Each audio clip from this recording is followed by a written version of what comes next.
Welcome back to the garden. Today we are talking about tomato plants.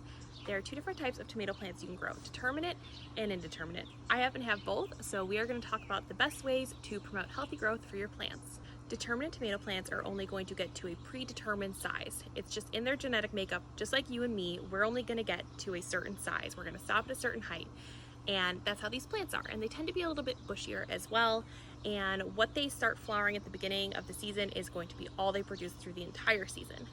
Indeterminate tomato plants will continue growing as big as you let them. They will continue producing for you through the entire season up until the first frost. So I'm going to show you both of the plants and we're going to talk about the best way to take care of them. This is a determinate tomato plant. As you can see, it's a lot bushier, it's already producing quite a bit, and it's got a lot of flowers on it. So once again, once these flowers become tomatoes, that's it, it's done producing for the season. It is going to stay this size. You don't have to stake it. I just did because it was kind of leaning to the side and I wanted to pull it back in. The only thing I'd recommend is trimming off the bottom pieces. I did a couple on the top as well on the non-flowering branches. This allows for the air and sun to get through it, and that stops from any sort of bacteria or fungus. This is a great beginner plant. It is very easy to take care of. These are indeterminate tomato plants. These are going to grow as big as you let them, and they're going to keep producing the entire season. They do need to be pruned though for similar reasons to the determinate variety.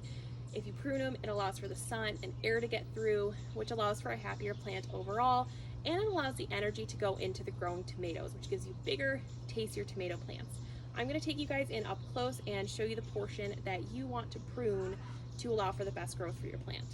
So as you can see here, we've got the main branch, and then this branch comes off of it, and this right here at a 45-degree angle is our sucker, and this is what we are going to cut off.